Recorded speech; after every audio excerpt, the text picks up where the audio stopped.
जय हिंद बच्चों। तो लेकर आ चुका मैं आप लोगों के लिए कॉम्पिटेंसी बेस्ड क्वेश्चंस का नेक्स्ट वीडियो। और यहाँ पे आज हम जो डिस्कस करने वाले हैं वो आपके पास question number 72 two onward. Already मैंने आप लोगों को लास्ट वीडियो में क्वेश्चन नंबर 71 तक जो है वो करवा दिया था, राइट।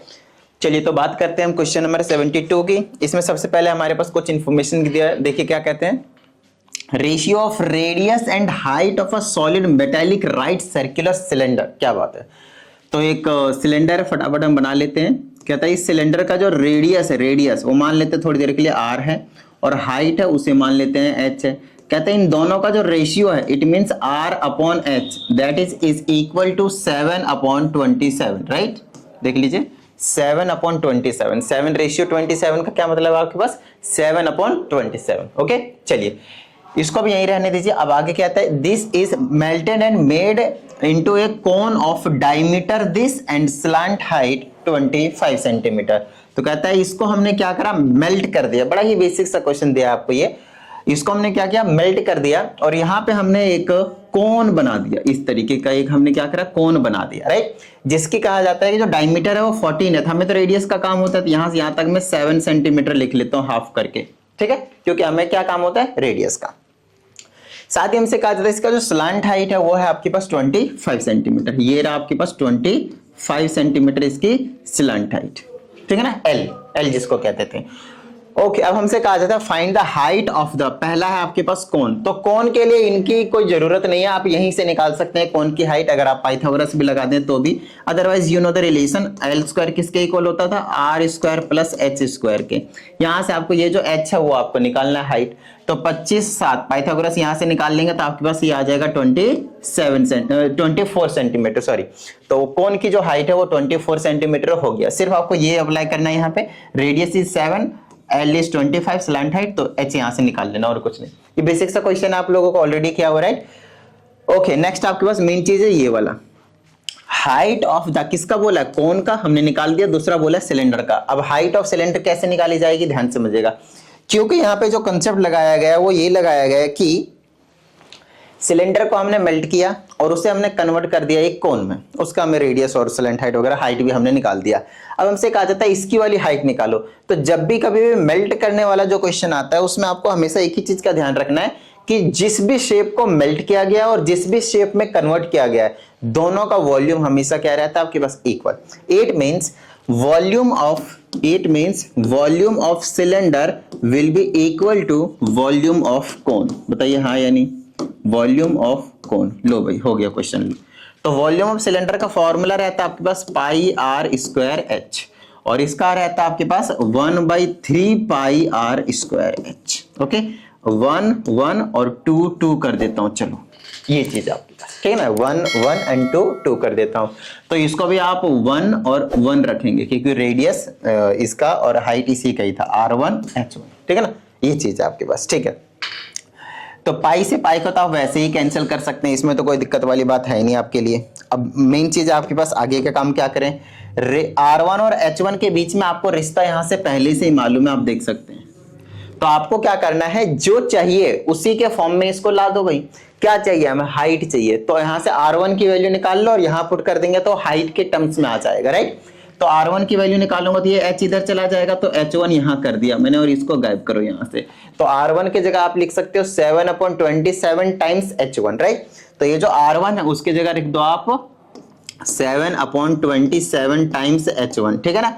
और स्क्वायर था तो एक बार और लिख देते हैं, चलो 7/27 टाइम्स H1, और ये H1 आपके पास एक पहले से ही था, इज इक्वल टू 1/3 को आप एज इट इज रखें मल्टीप्लाई R2 का स्क्वायर, मतलब कोन की बात की जा रही है आपकी बात। इसका रेडियस आपके पास 7 है तो पुट कर दो भाई 7 × 7 क्योंकि स्क्वायर था, और H2 मतलब इसकी हाइट हमने निकाल रखी है 24 सेंटीमीटर, ठीक है। चलो भाई अब यहां से क्या करना है, H1 की वैल्यू निकालनी है, that will be the height of the cylinder, और क्वेश्चन डन, ठीक है। चलो भाई तो नीचे को ऊपर, ऊपर को नीचे करा जाए फटाफट। H1 का क्यूब इज इक्वल टू, ये नीचे वाली चीज ऊपर चली जाएगी तो ऐसे नजारे दिखाएंगे, 1/3 × 7 × 7 × 24, और ये जो नीचे 27 और मल्टीप्लाई में आ जाएगा यहाँ पे 27 और यहाँ से आ जाएगा आपके पास 27 और ये जो ऊपर है 7 7 वो आ जाएगा आपके पास इस तरह से नीचे 7 × 7 काटापीटी करना शुरू कर देते हैं।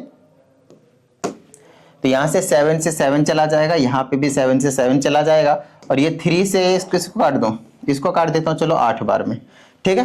तो आप हमारे पास जो बच्चा है वो बच्चा 8 × 27 × 27, क्योंकि यहाँ पे ये जो वेरिएबल है हमारे पास h1 उसमें क्यूब है, तो इधर भी कहीं ना कहीं आपके पास क्यूब के फॉर्म में जो है वो जनरेट होके मिलेगा ही मिलेगा। तो यहाँ पे हमारे पास जो बचेगा वो बचेगा h1 का cube, that will be equal to 8 27 27। 8 को आप लिख सकते हैं 2 का क्यूब, बोलिए हाँ या नहीं, बिल्कुल सही बात सर।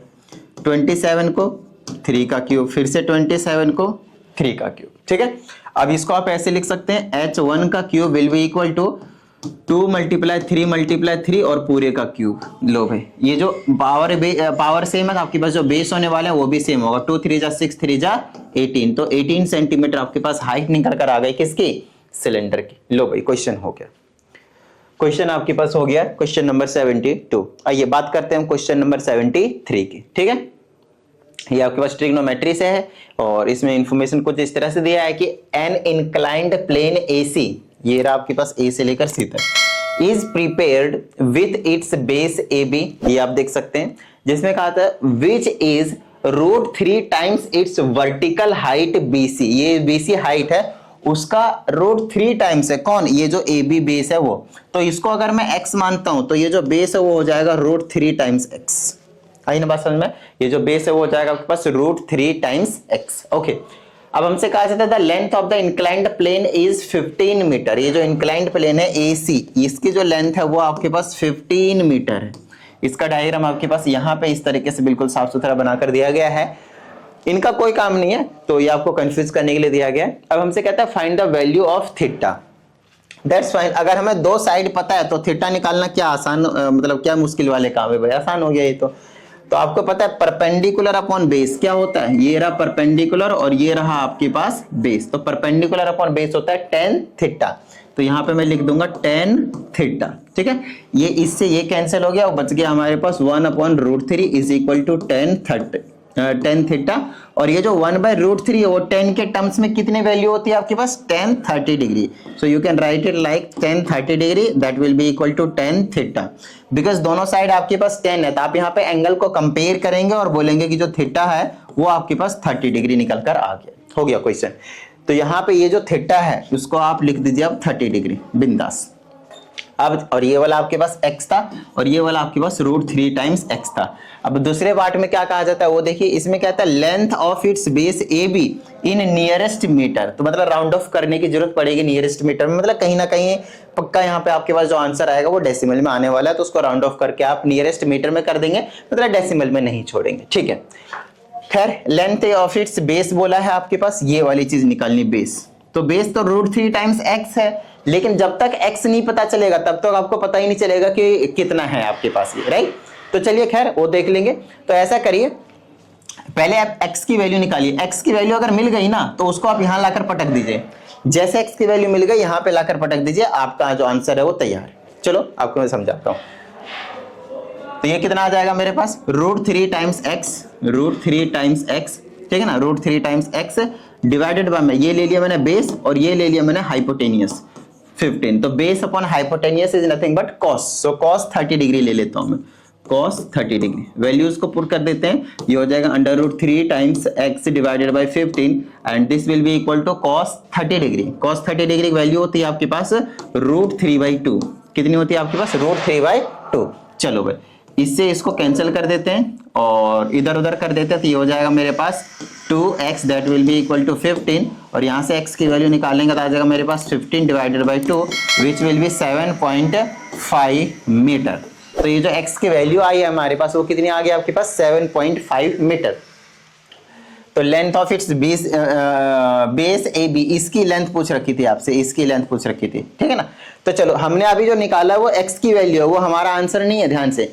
अगर ऐसा पूछा होता length of it's height AB की जगह BC, AB की जगह BC, तब आप आराम से बोल सकते हैं 7.5, और क्योंकि नियरेस्ट मीटर में तो इसको राउंड ऑफ करते हैं आपके पास 8 मीटर आंसर हो जाता है। लेकिन ये जो आंसर है वो किसका आंसर है? वो आंसर आपके पास हाइट का, ना कि बेस का। ध्यान से समझिएगा, क्वेश्चन में बेशक यहाँ पे क्या कहा गया, ये वाला लेंथ ऑफ बेस पूछ रखा है, लेकिन एक्स जो है ना हमने किसको मान रखा है? हाइट को। तो एक्स आपका आंसर नहीं है, आंसर जो पूछा है अकॉर्डिंग टू क्वेश्चन वो आपके पास ये बेस वाला है। ठीक है, इतनी बात। तो इसको आपको क्या करना पड़ेगा? √3 से मल्टीप्लाई करना पड़ेगा। तो ये हो जाएगा 7.5, और √3 की वैल्यू आप सब्सटीट्यूट कर सकते हो, तो 1.732 पुट कर लीजिए, मल्टीप्लाई करके जो भी आता है डेसिमल में उसको राउंड ऑफ करके आप आराम से सिर्फ और सिर्फ मीटर में आंसर को छोड़ सकते हैं। तो ये कहानी थी आपके पास ओवरऑल इस क्वेश्चन की।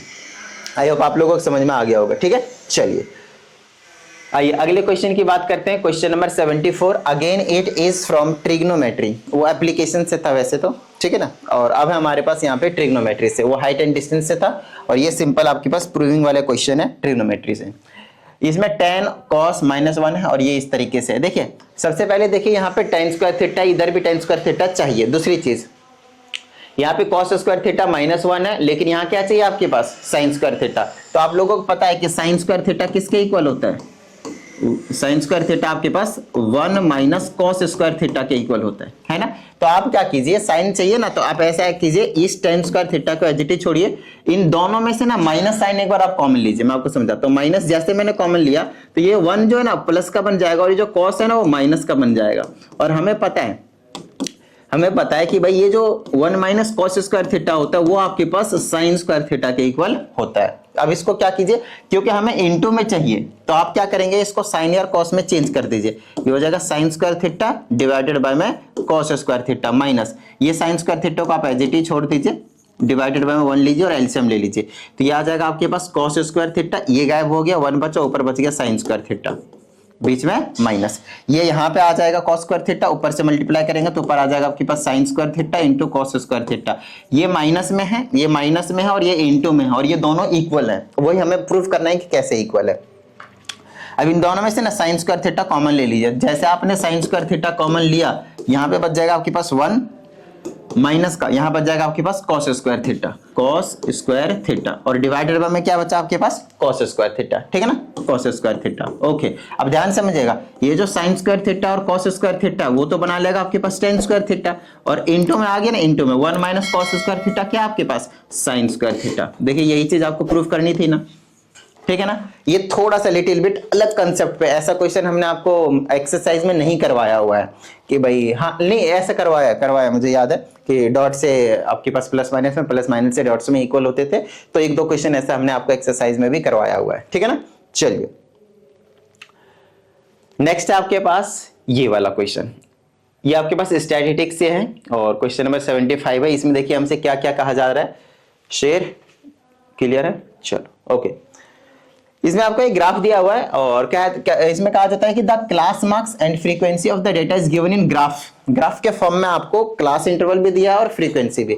तो सबसे पहला काम ही यही है कि आप क्लास इंटरवल और फ्रीक्वेंसी निकालें, and then you have to find the mean, that's it, और कुछ नहीं। सिंपल सा क्वेश्चन ये आपके पास। ठीक है ना, सिंपल सा ये क्वेश्चन आपके पास। चलो भाई, तो यहां से हम क्या करते हैं, क्लास इंटरवल निकालने की कोशिश करते हैं। पहले बात आती है सर क्लास इंटरवल कैसे निकालेंगे, ये तो ग्राफ दिया हुआ है। देखो क्लास इंटरवल दिया होता और फ्रीक्वेंसी दिया होता तो आप ग्राफ बना लेते हैं, और अब अगर ग्राफ दिया है तो क्या आप क्लास इंटरवल और फ्रीक्वेंसी नहीं निकाल सकते? सेम काम करना है, चलो बताता हूं कैसे करेंगे। ठीक है, ओके। तो ये आपके पास यहाँ पे देखिए किंक बना रखा है, और स्टार्ट किया हुआ कहां से? 13 से 15, 17, 19, 21, 23। सबसे पहले आप यहाँ पे देखिए कितने का गैप है। अब बोलेंगे सर 2 का गैप है, बोलिए हाँ या नहीं, 2 का गैप है, तो 2 को हाफ कर दीजिए। ठीक है ना, 2 का हाफ कर दीजिए। और ये जो एक्सआई होते हैं ना, एक्सआई कहते हैं इनको, हम क्लास मार्क्स कहते हैं इसको, एक्सआई मिड पॉइंट जो होता था, उसमें से एक कम इधर कर दीजिए, एक ज्यादा इधर कर दीजिए, तो आपके पास इंटरवल ही पता चल जाएगा। लाइक 13 में एक कम कर दीजिए, जैसे गैप कितने का था? 2 का, उसको हाफ कर दीजिए, कितना आया? 1। ये जो 1 है ना, क्लास मार्क्स में से माइनस कर दीजिए, 13 माइनस 1 12 आ गया। फिर उसी में से एक प्लस कर दीजिए, जो 1 आया था, तो कितना हो गया? 14। तो 12 to 14। अब इनका मिड पॉइंट ही तो है ना 13, बस यही था, सिंपल यही काम है। फिर 15 में एक कम कीजिए तो 14 आएगा, और 15 में एक प्लस कीजिए तो 16 आएगा।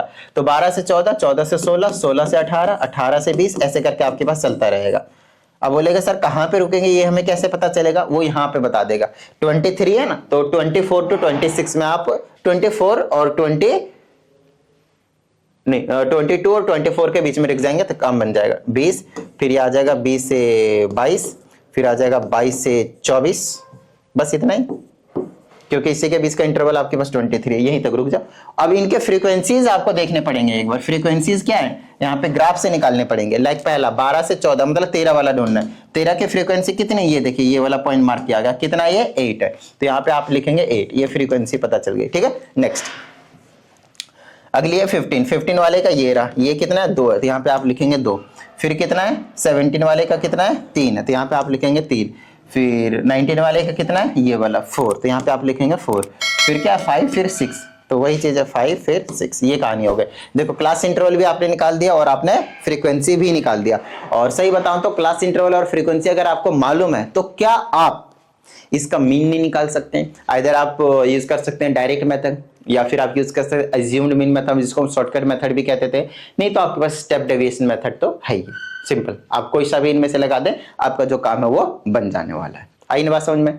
ठीक है ना, चलें आज। तो देखिए क्वेश्चन नंबर 76 में सबसे पहले कहा जाता है इन सबका जो मीन है वो आपके पास n है। मतलब देखिए कितने टर्म्स है, 1 2 3 4 5, ये 5 ऑब्जर्वेशंस है। और आपको पता है कि मीन कैसे निकालते हैं, sum of all observations divided by total number of observation. तो इन सबको प्लस कर देता हूं मैं, 5 7 12 8 20 4 24, और ये प्लस m बन गया, तो 24 प्लस m, और इसको मैं डिवाइड कितने से करूंगा 5 से। ठीक है ना, चलो अगर मैंने 5 से डिवाइड कर दिया तो ये मीन आ गया, और मीन कितना दे रखा है इज n, तो इज इक्वल टू में n हो गया, जो मीन दे रखा है वो। चलिए इसको भी थोड़ी देर के लिए फर्स्ट इक्वेशन बोलते हैं, उसके बाद हमें यहां से भी कुछ ना कुछ काम करने पड़ेंगे। ठीक है, अब यहां से इन सब का जो मीन है वो आपके पास अब की बार m है, तो कितने टर्म है 1 2 3 4 5 6, मतलब इन सभी को ऐड करके 6 से हमें डिवाइड करना पड़ेगा।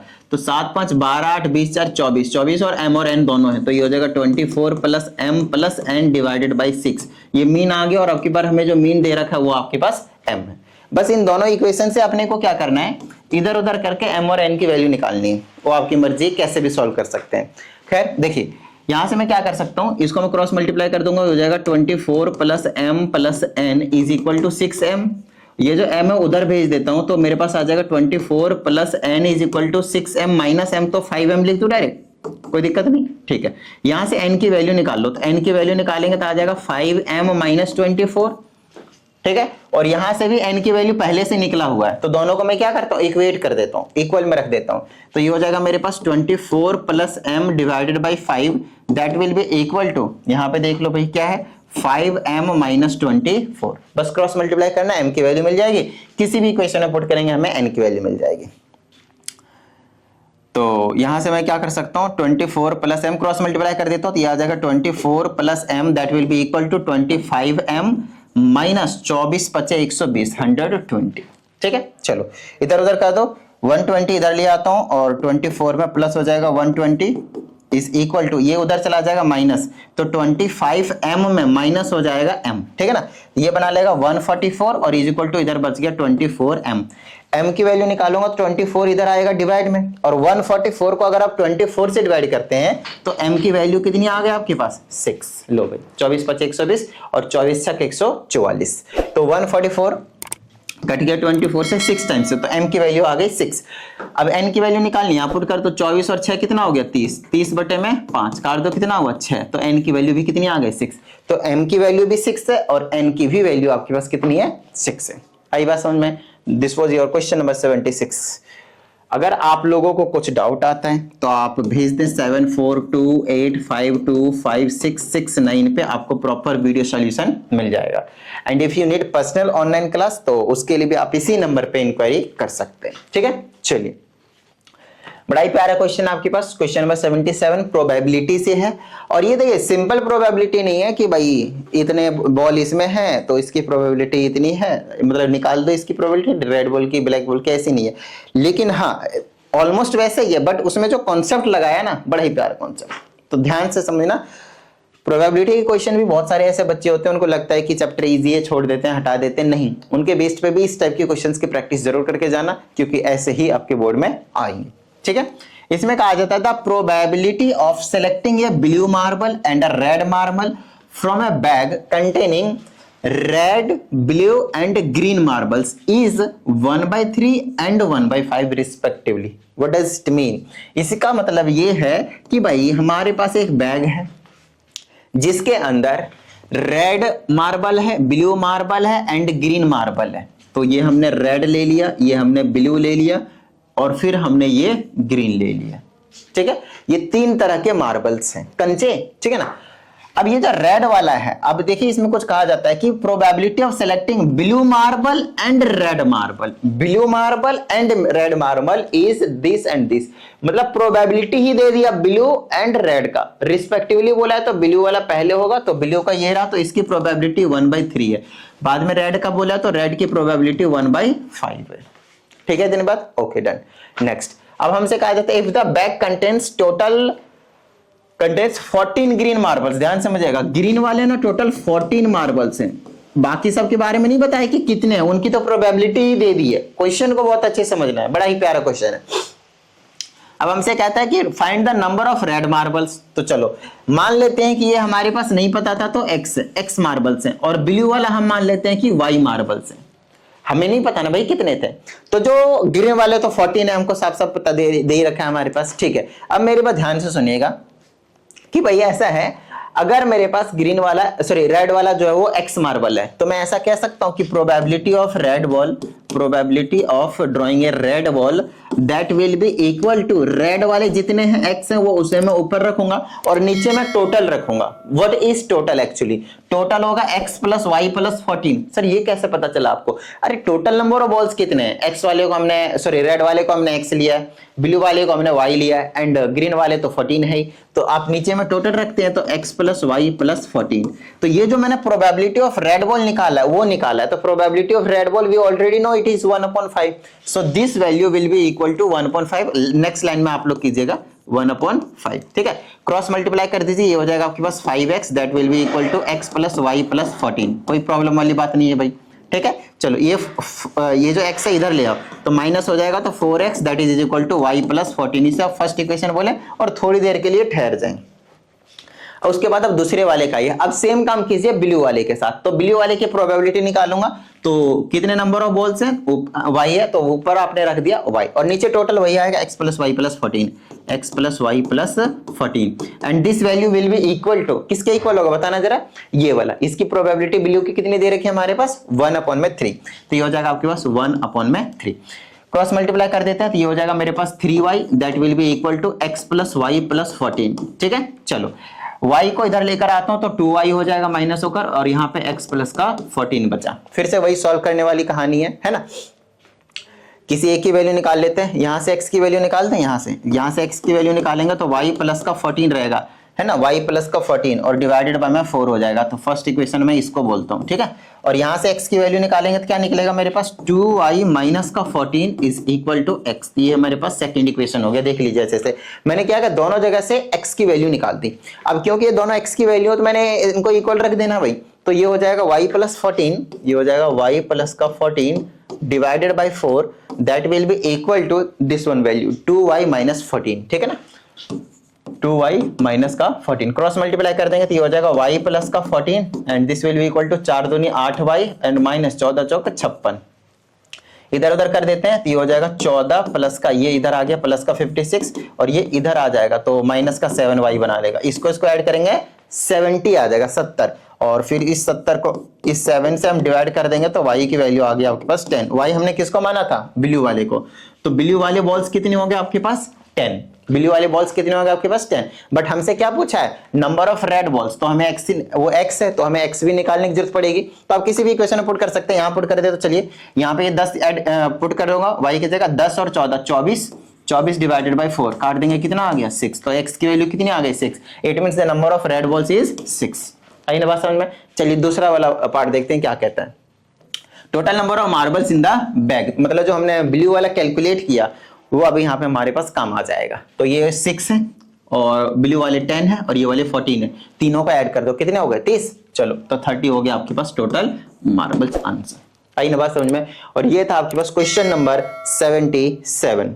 ठीक है, उसके बाद हमारे पास जो क्वेश्चन स्टार्ट होते हैं फिर से शॉर्ट आंसर क्वेश्चंस हैं, लेकिन अब की बार ये सभी क्वेश्चंस 4 मार्क्स वाले हैं। मतलब अभी तक हमने जितने भी क्वेश्चन डिस्कस किए थे वो सभी 3 मार्क्स वाले थे, है ना, वो भी शॉर्ट ही थे, लेकिन ये थोड़े से ज्यादा लेंथी होने वाले हैं as compare to previous questions जो हमने भी डिस्कस किया आफ्टर एमसीक्यूज। आई ना बात समझ में? तो ये वाले क्वेश्चन में और भी ज्यादा ट्रिक लगने वाले हैं, और भी ज्यादा इंपॉर्टेंट कंसेप्ट आने वाले हैं, और भी ज्यादा अच्छी कैलकुलेशन होने वाली है। तो इसके लिए आप तैयार हो जाइए, और इसको करने से पहले मैं रिकमेंड करूंगा यही चीज कि भाई जितने भी करवा दिए हैं ये सभी क्वेश्चंस एक बार अच्छे से कर लें, क्योंकि वो अगर चीजें नहीं आई अच्छे से तो यहां पे फिर आप लोगों को प्रॉब्लम होगी। आई ना बात समझ में? ठीक है, चलिए, ओके, ग्रेट। तो उम्मीद करते हैं इस वीडियो में जितनी भी चीजें आप लोगों को समझाई गई थी सभी चीजें समझ में आ गई, और अगर ऐसा है तो फटाफट वीडियो को लाइक कर दीजिए। साथ ही अगर आप इस चैनल पे एक नई स्टूडेंट है चैनल को सब्सक्राइब करके बेल आइकन को जरूर प्रेस कीजिएगा। चलिए मिलते हैं अगली वीडियो में, प्रैक्टिस करते रहिएगा। जय हिंद।